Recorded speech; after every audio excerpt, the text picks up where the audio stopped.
And Leah, do you want to do a little brief welcome to everyone, and then we can just kind of go around and introduce ourselves until Steve's ready? Sure. Well, welcome. It's great to have all of you here and still staying connected, and especially through our alumni summer series. And there's a lot of really great speakers this summer, and we're still rocking and rolling at the college. And just want to say that we're thinking about all of you, and hang in there. These are tough times, but we're all going to get together as the Collins College family always does. So thank you for joining us, and thank you for hello? With things that are going on. I think Steve's on now. Yes. Hello, Steve. Did I finally make it? Yes, you are connected. We can't see you, but we can hear you. That was like the craziest time of trying. We like to make things challenging. You know, it is challenging times. That would make sense. We're maybe just do some brief introductions, and then give you a couple minutes to get situated. Sound good? Yeah, that'd be great. Okay, sounds good. All right, so we'll just kind of go around. Maybe just your name, what year you graduated, and what you're doing now. Maybe 30, 45 seconds. So Eddie, we'll maybe start with you. Sure, thank you, Anne. Good morning, everyone. My name is Eddie Lucerarian, class of 1994, the best of them all. I am a director of training for the last 18 years in the flooring industry. I'm also a professor in 3 universities, and I'll be sharing a couple of messages in August. Hopefully you guys can make it on August 4 and August 11. Thank you. Drake? Good morning, everyone. My name is Drake Rokava. I'm a senior currently at the Collins College. I currently work at Collins College as a Student Success Ambassador through the Office of Student Success. Awesome. Barbara Jean? Hi, Barbara Jean Bruin, graduated of 1985, and I was in the 383 from 92 till 16, and currently outside of Atlanta, Georgia, and I teach remote online in the spring from Northampton Community College, and I'm driving back from Savannah, so if I cut in and out. Awesome. Thank you, Barbara Jean. Haley?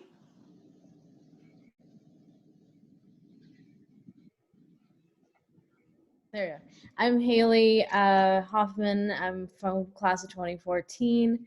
I am just figuring out what to do next. I currently own my own travel agency, and going from there. Thanks, Haley. You're doing good. Dominic?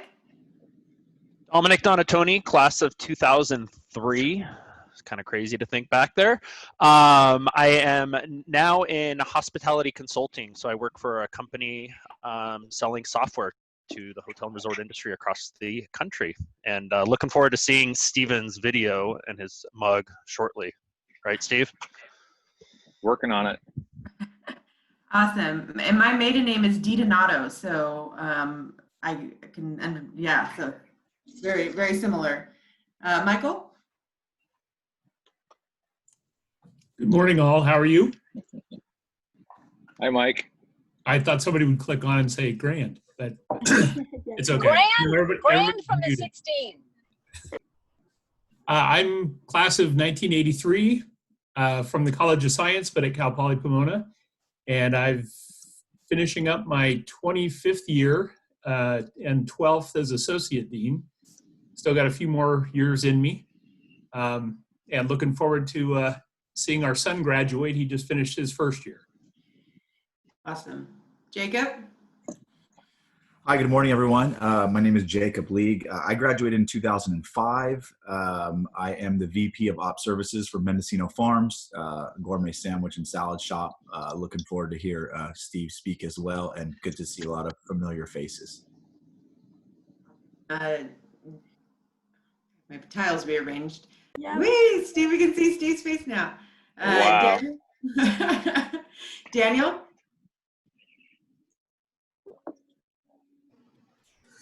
Hello, my name is Daniel Castro, graduated 2016, and right now I'm doing full-time real estate residential, and I'm still helping my friend out at her juice club bar here in Newport Beach. Kumi? Hi, my name is Kumiko Yoshitsugu. I go by Kumi. I graduated in 2000. Actually, had my first child 4 days after taking final exam, actually with Dr. Dobson's class, one of them at least. I'm substitute teaching right now while building my weight loss coaching and medical consulting business. Awesome, thank you. Casey? Hello, Casey Wickersheim, class of 2001. Have been in training, hospitality, technology, communication systems, but that is changing, and a new chapter in my life comes with the new climate and economics. Thank you. Lori? Good morning. I graduated in 2008, and I'm currently working at Cal Poly Pomona in environmental health and safety. Robin? Hi, I'm actually currently a student in the Collins College. Not sure if I was invited on purpose or if this is just for alumni. Nope, So, everyone's invited. Welcome. okay, thank you. Glad you're here. Irina? Hello, my name is Irina. I'm also a current coach at Cal Poly Pomona. It was very interesting for me to hear Steven talking, because I remember that during the breakfast with board of directors, we were sitting together at the table with him and we were talking, and I remember that conversation, so I really wanted to hear that speech today. Thank you. Awesome, Irina. See, Steve, you leave lasting impressions. That's pretty cool. Sean? Hello, Anne. Apologize for coming in late, but my name is Sean Mayer. I'm a second-year Collins College student, and I'm also here in the same boat as Irina. I met Steven in the board of advisors, and he left a cool impression as well when in his industry with 10X, and I did some research, and it's really cool, so I want to learn more about the commercial real estate part of hospitality. Awesome. Cody?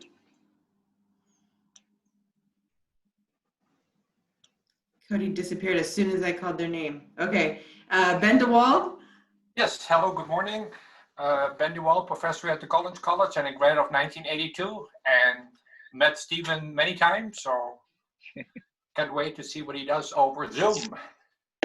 Awesome. And we also, on the call, we have Marie, and Eric was on the call, I think. He might have dropped off. Marie is our, hello, she helps with the marketing. And then Kathy Ward, who does our director of development. So welcome to all of you. All right, Steve, I think you set up. You ready to go? Finally, yes. Okay, I made you co-host, so you should be able to share your screen if needed. Okay, cool. So, well, thank you everybody for joining today, and thanks Anne and Dean Dobson for giving me the opportunity to speak. Just a little background about myself. I graduated from the best year, which was 1998. Sorry, Eddie, you're a couple years early.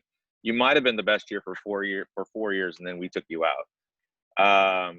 So I graduated in 98, and from there I went on to have a very unique career. Not the career track that I would promote to most people, but it was definitely interesting, and it's been a great ride so far. I started with Hyatt Hotels down in San Diego at the Manchester Grand Hyatt.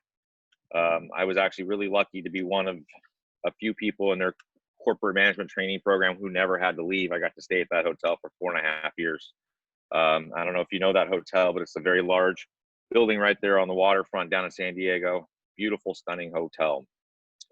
From there, I actually left the hotel industry for a little while and got into the sunglass business. Was an entrepreneur and had sunglass stores across the country.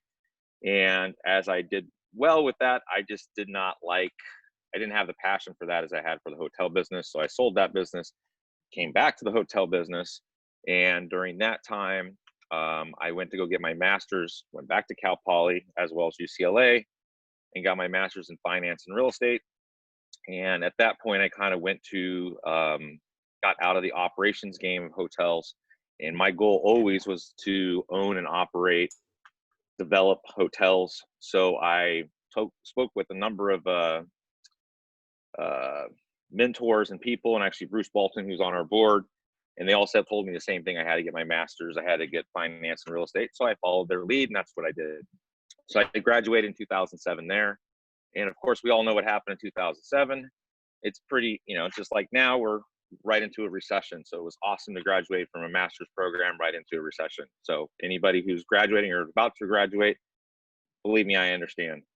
From there, I actually went on to go be a hotel broker, where we actually were selling hotels with a company called HREC, Hospitality Real Estate Counselors. They're based out of Denver, Colorado, and I started up their West Coast presence.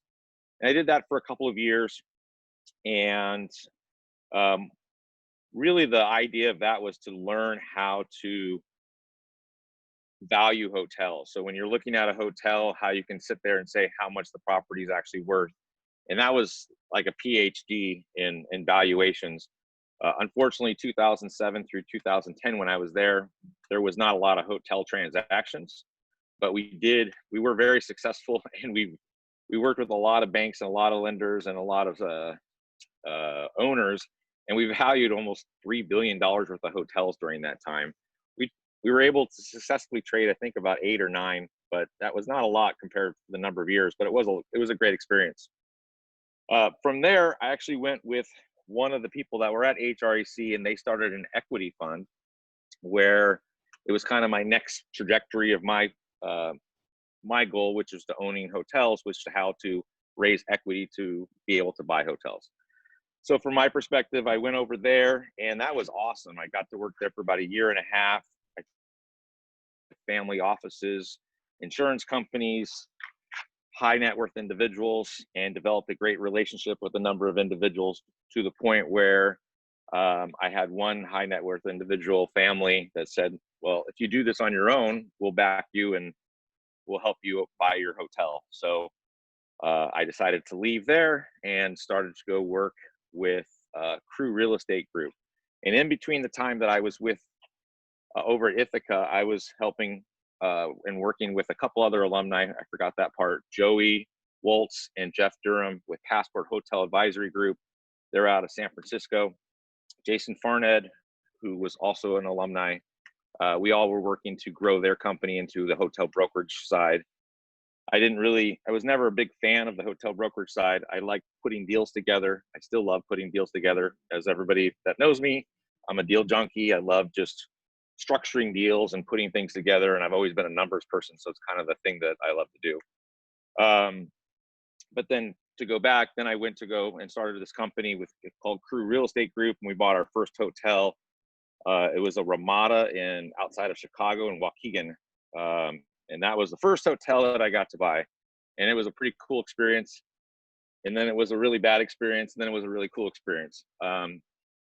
From going from operations to hotel ownership let me just tell you, it's a complete night and day. It was the dream is always to get the hotel, but once you have the hotel, now you're dealing with hundreds of employees and taxes and governments, and we did renovations. It was a lot of fun, and it was a huge learning experience.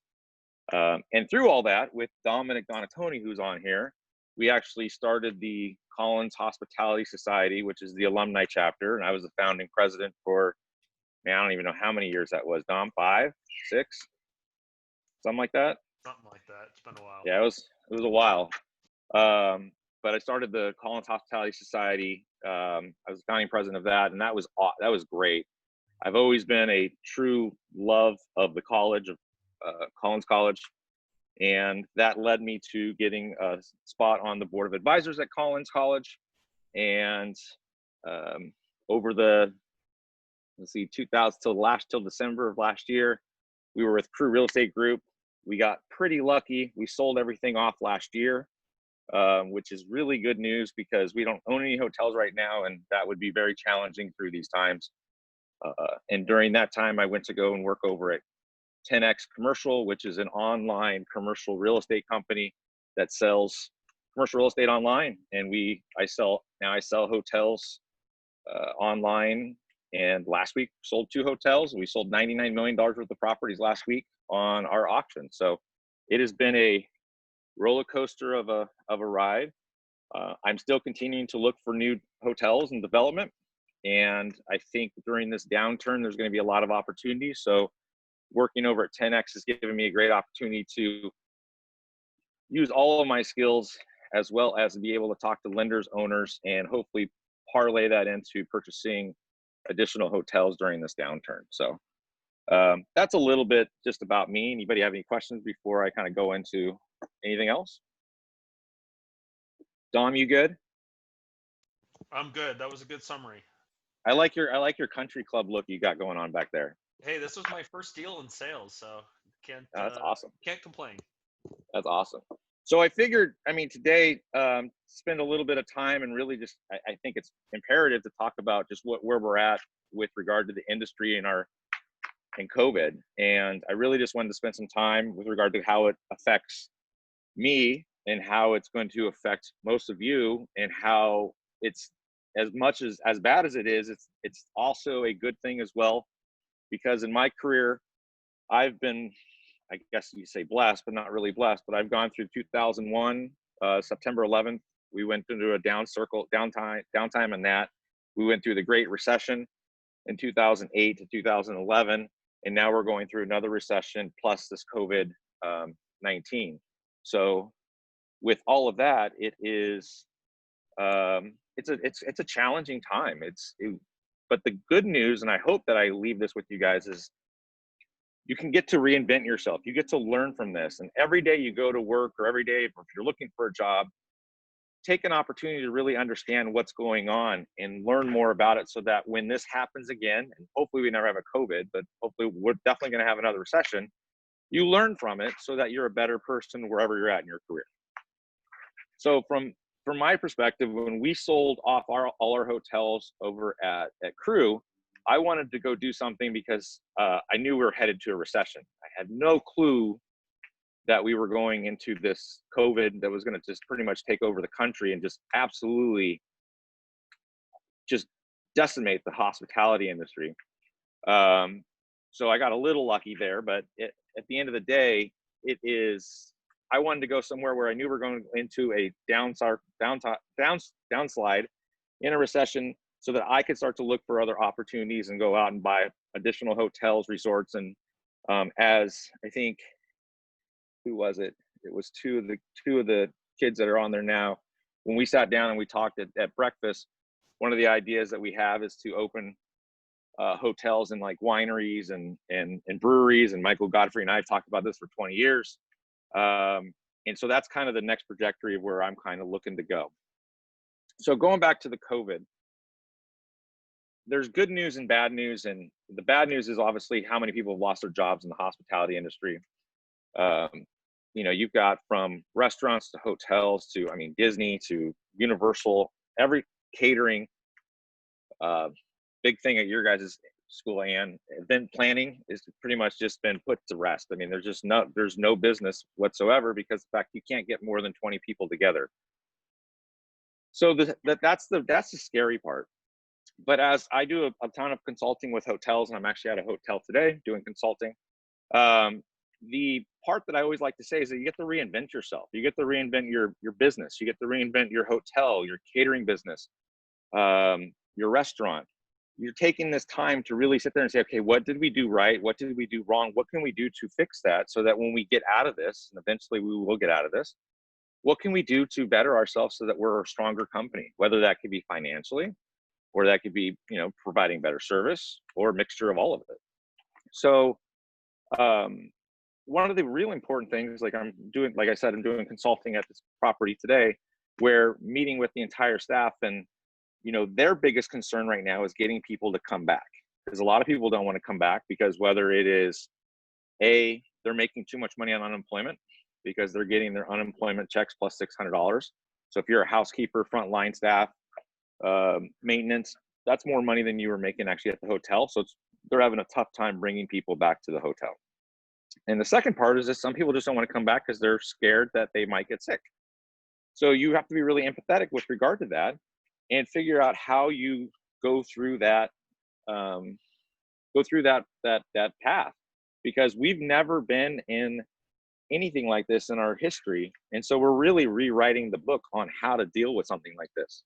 And it's really hard because when you watch the news or you read the paper, or not paper, but go on the internet, things change every single day.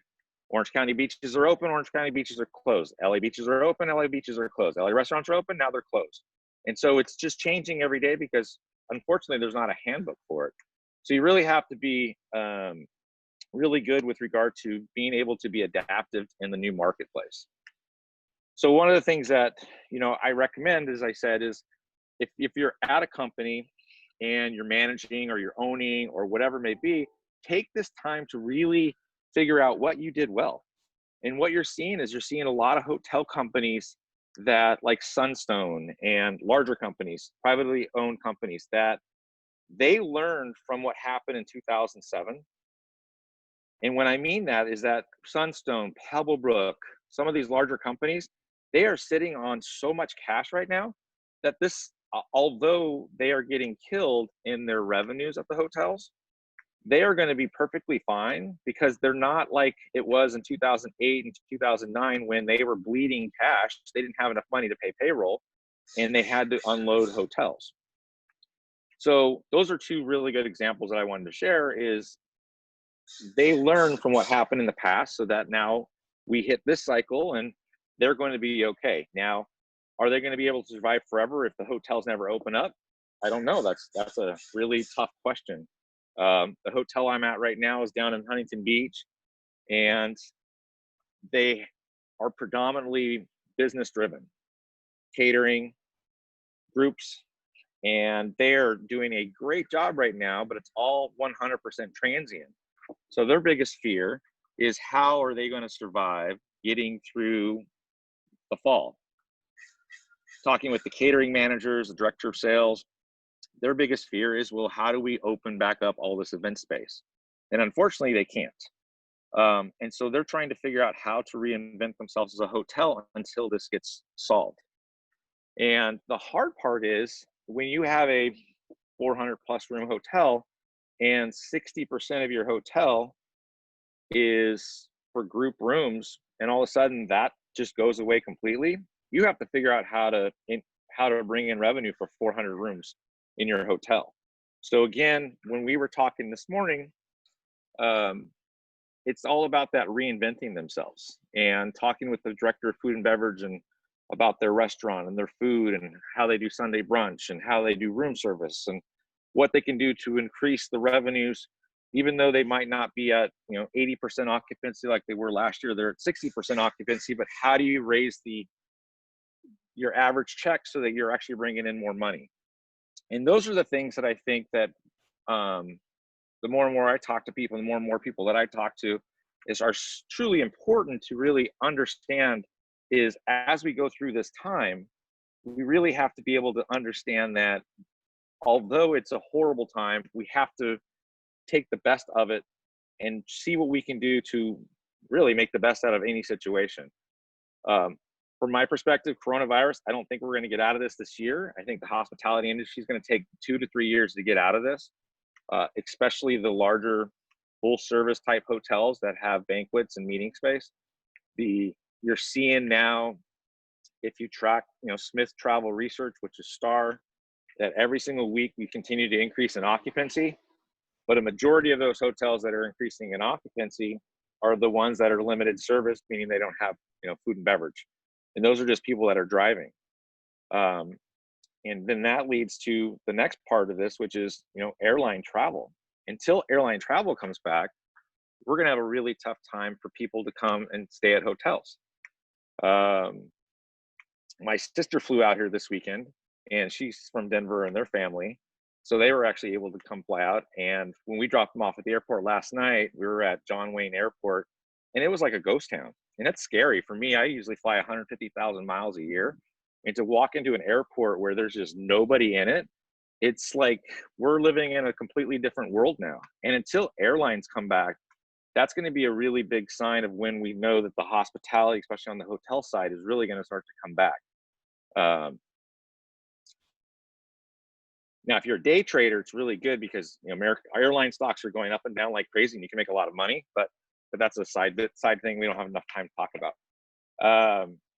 But going back to the airlines, I think watching and really making sure that we understand how the airline business is going to survive.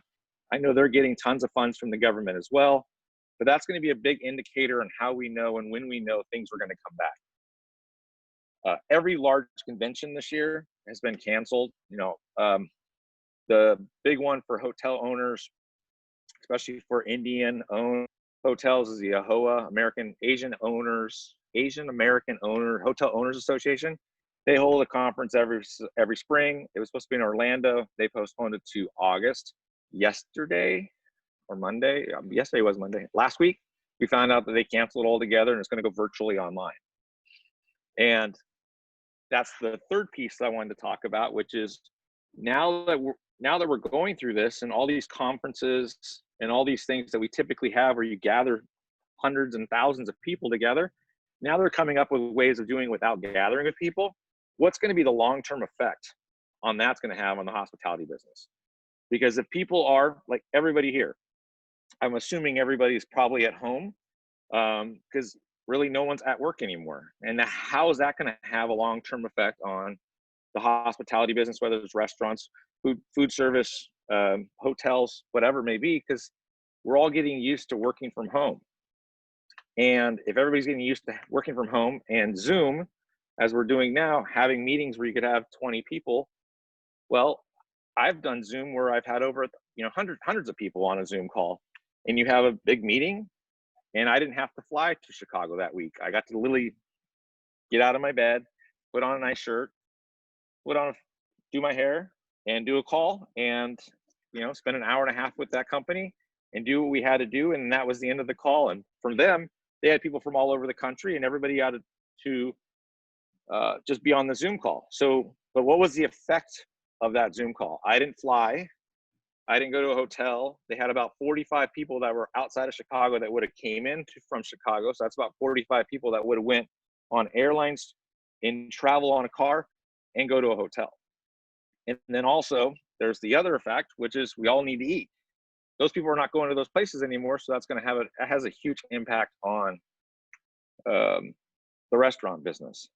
So those are the big key indicators that, what we look at when we're looking at this industry and how the recovery is going to be. And so for me, as I look at hotels and looking and designing and developing and underwriting hotels, it's a really scary thing as I talk to owners as well as lenders, where they believe that their value of the hotel is very similar to what it was in 2019. And I'll give you a case study that we have is that the individual who has a property in Denver, Colorado, the value of the hotel, he had it appraised in September of last year for $15 million. His revenue is down over 75% year to date this year. For some reason, he thinks his value is still exactly the same as it was last year. I lost my video. Sorry about that. Lost the video, came back. But for some reason, he thinks that his value is exactly the same as it was last year. Well, obviously, there's no way that his value can be the same because they're down 75% in revenue. So him and I went through this exercise late last night where I'm like, okay, well, let's go backwards. If you were the person looking to buy this hotel, what would you buy it for? And he's like, well, $15 million, I'd probably buy it now for about $7 million. I'm like, okay, that sounds about right. Well, who do you think is going to buy your hotel at $15 million? And he's like, well, there's going to be someone out there just that wants a hotel because it's in Denver, Colorado, and Denver's doing really well, so it's going to rebound, so they're going to pay for the upside. I'm like, okay, that makes sense. But what do you think the logic of that is when someone else can sit there and buy another hotel that's right across the street and they can buy that same hotel that's down 75%, different flag, different brand, same location, but they could buy it for $7.5 million. Why would they buy yours for 15? And that's when I think the light went off with him. He's like, oh, well, I think my value is really $7.5 million now. And I go, actually, I think your value is probably about $6.5 million now. And until we start to see a trajectory of revenue increasing, it's going to be a challenge. For him, he's like, well, I'm up 20% from last week because I was from the week before. I'm like, well, that's great, but you're still down 65% from last year. And right now, lenders, there's not many out there, but the ones that are doing debt on hotels are looking at 2019 numbers. And each lender is a little bit different, but they're cutting anywhere between 20 to 40% of whatever that value was at December 31st of 2019. And that's their value on what they're going to loan to.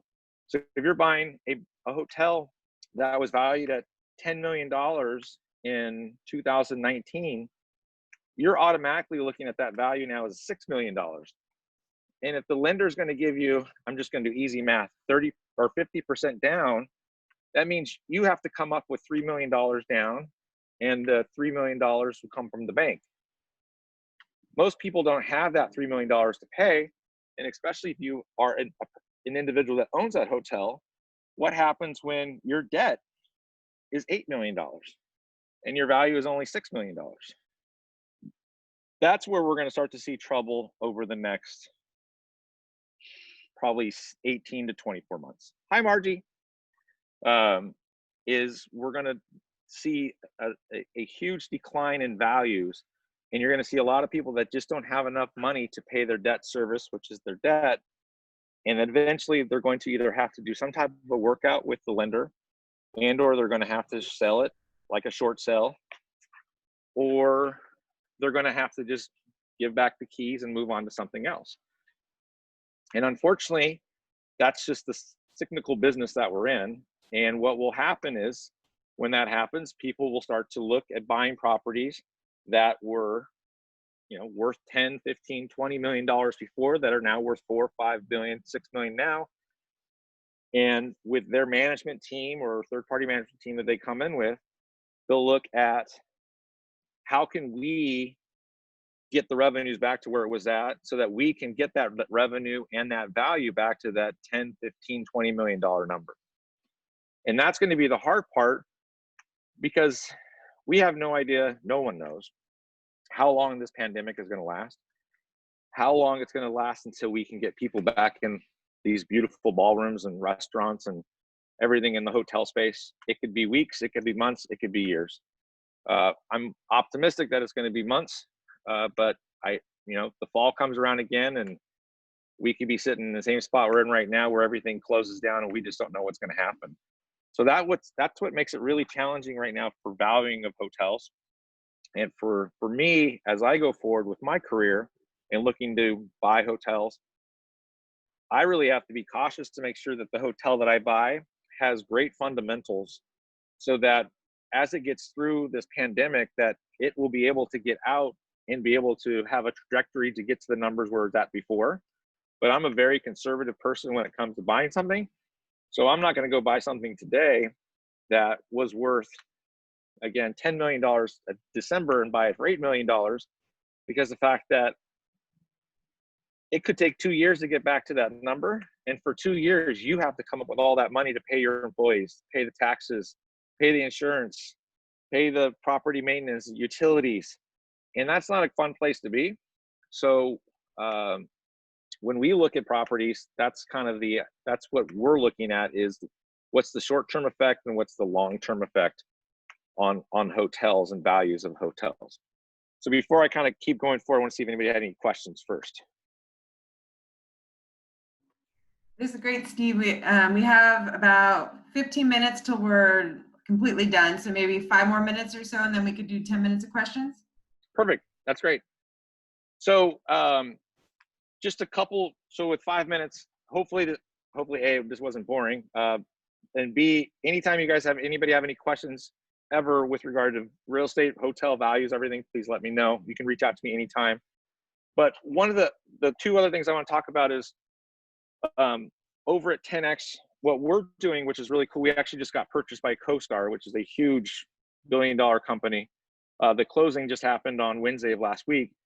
And what they're trying to do is that they're trying to change the way that people buy real estate. And typically, the way people buy real estate is that you hire a broker, you sell it, you buy it, and you go through the transaction. But over at 10X, what we do is that we do it opposite, which is we sell everything 100% online, where all the due diligence and everything's up front, your purchase sale agreement's up front. You do everything before you even auction on that day. So if you buy a property for $10 million, you're buying it for $10 million with no contingency, meaning no financing, no inspection. You have to do everything up front. So you might not get the same dollar amount if you sell it traditionally, but you do have a certainty of close. And that's what's really cool, I think, at 10X and what we're doing. And then my last thing is for everybody out here, if you're looking, what to do, what am I going to do with my career? What am I going to do with my next job? If you've ever thought about going to get your education and get a master's degree, right now is a great time.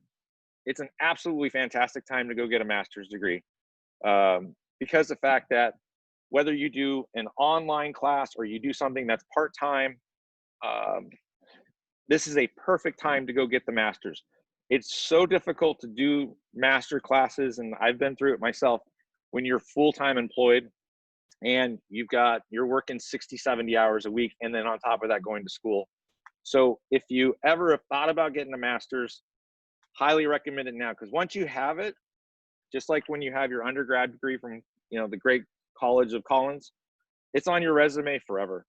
And once you have it, it never goes away. Plus, the people that you meet at your master's program, I've done deals with people that I met in my master's program. Some of them are my best friends to this day. And I'm so glad I did it. I wish I would have done it earlier, but I was so busy working and having my sunglass business that I just didn't have the time. So, but I'm glad I did it. And, it's crazy to think that was 13 years ago. And God, I've graduated from college 22 years ago. Where does the time go? Leah Dobson used to be my purchasing. Was it purchasing? That was a purchasing class teacher way back when. Now she's our dean. Crazy how. Yes, it was purchasing. Purchasing. So it's crazy to think. But if you've ever thought about getting your master's, Collins, I know, has a master's in hospitality. So definitely is the time to do it. I would highly recommend it. It's if you're just thinking about what to do next, right now is a great time, and there's a ton of scholarships out there right now. My stepdaughter is an undergrad over in college, and we're actually literally doing scholarships later today. And it's amazing the amount of scholarships that are out there. I highly recommend that. So with that, 5 minutes on the button, Ann. I hope that was good. It was great. So we'd like to open it up for questions. For everyone, you feel free to use the chat box, or you can just unmute yourself and speak. Steve, thank you for your time. I have a quick question. Sorry, Casey. Go ahead. How do they value a hotel, a 100-room hotel, for example? You mentioned going from 15 million, and it was projected to go for 6. But how do you value in a normal economy what a hotel's worth?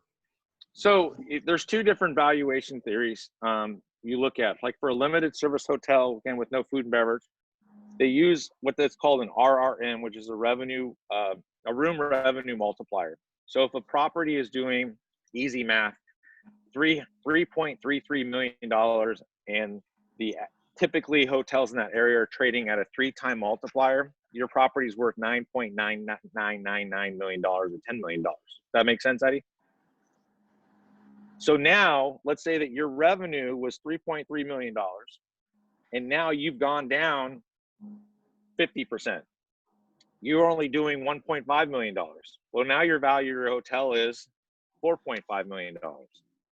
Big drop when you're looking at that.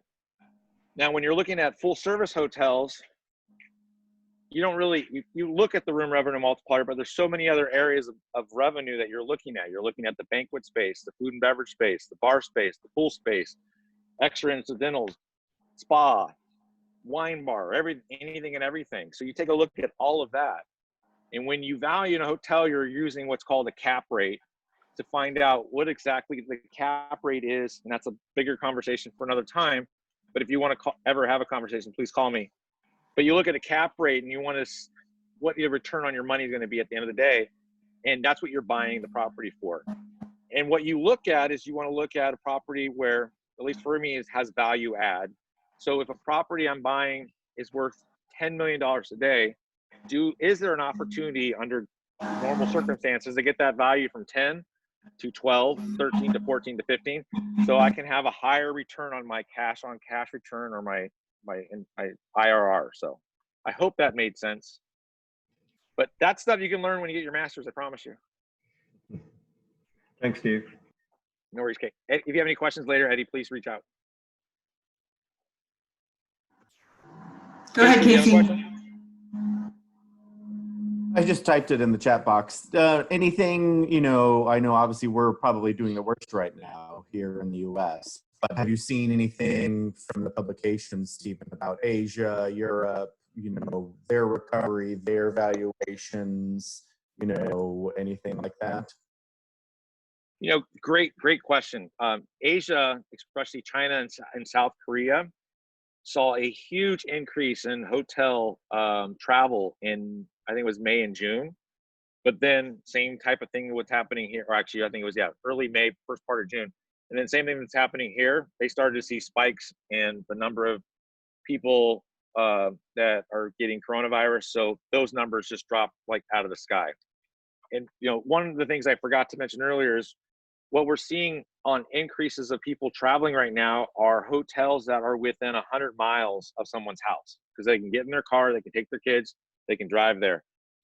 We talked about the airline part, but that's a big key, is a lot of people that are staying in hotels on the West Coast, you know, Huntington Beach, Newport Beach, Laguna, Santa Monica, there are people that are driving within 100 miles to go and stay at that hotel for the weekend or during the week because, you know, people are off because of summer vacation. So, but great question. And then with regard to Europe, I haven't looked too much at Europe in the last month. I know that Germany was doing well, and then they started to come back. And then I've always wanted to own a hotel in Germany, so I watch more of Germany than anything else. That's kind of always been one of my goals. So, so I know more about Germany than the rest of the European area, but the rest I don't know. Understandable. They're, as I understand it, scheduled to open up tomorrow, the borders in the European Union, not to Americans, of course. Right. On. But, you know, obviously, hopefully trends and stuff are getting better there. So thank you. Yeah, and I think the other part where, you know, the Caribbean, I think the Caribbean is just getting absolutely devastated because of the fact that no one from anywhere around the world can go into these places. And island by island, they're starting to, you know, take off some of the restrictions so at least locals can go out to restaurants and bars and hotels and stuff. But until you can start to see people from the Americas as well as Europe and everywhere travel into those places, the Caribbean's, I mean, I just pray that they don't have big hurricanes this year, because that could just absolutely devastate that entire market. The cruise industry as well. Oh, the cruises. I don't know. I don't have an answer to that one. I don't know how they're going to do that, because everybody goes for those buffets, and I don't know how you do a buffet anymore. Casey, yes, exactly. Staycation. I mean, we're big fans of hospitality, obviously, and you know, I've done well in my life, and my wife and my kids, I would say almost every other weekend we go to hotels, and so we always make sure that we give back when we're staying at a hotel. Just because, you know, everybody's at home and we need a break, but two, just to kind of sit by the pool or just relax and have some food and just, you know, reconnect as a family. So staycations are really what's going to bring this economy, starting to bring the economy back. So. Got 5 more minutes. Anybody else with questions? Those are great questions, Casey and Eddie. Yeah, I have a question. You talked about the hotels having to reinvent themselves. What is the most creative way that you're seeing this, and the way that's working best that you've seen? Great question. I think it's from what you can do. Like, I was walking around at a hotel, I think it was last week, with the GM and the owner of the hotel. And we just walked around the hotel, and I would say, okay, what do you see? And then they would say, what do you see? I'm like, well, let's look at the very front of the hotel. So it's like when you're selling a house, you want to have nice curb appeal. if you don't have good curb appeal, when someone drives up to the hotel, their first connotation is, oh, this place.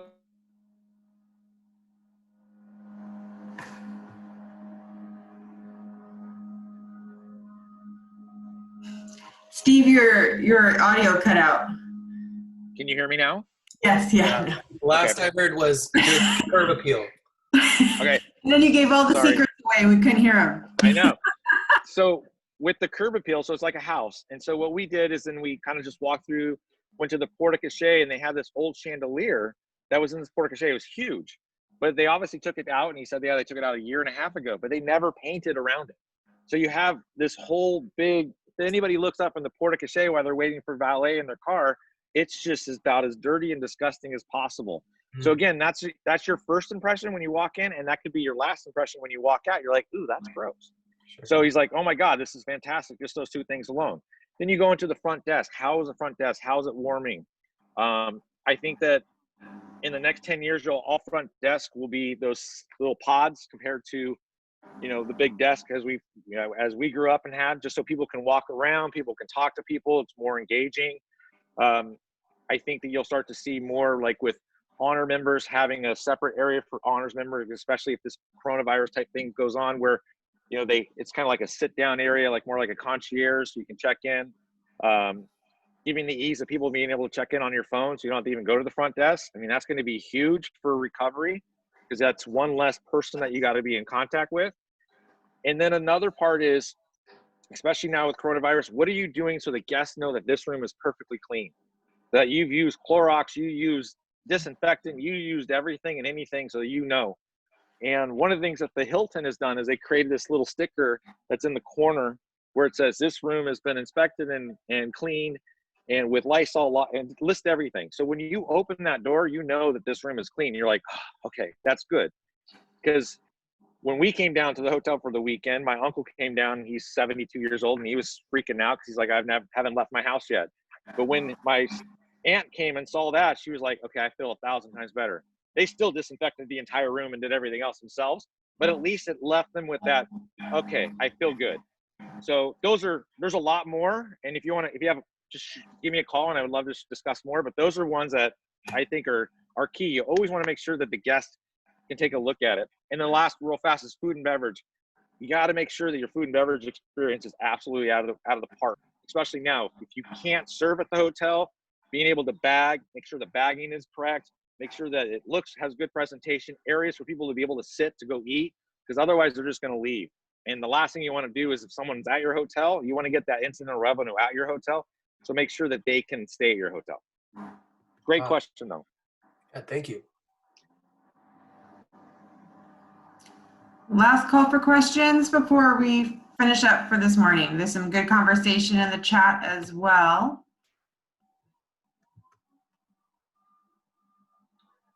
Awesome. Well, thank you so much, Steve, for joining us this morning, and really appreciate your insight and time. We'll hang out here for maybe another 5 minutes or so if anyone would like to speak with Steve.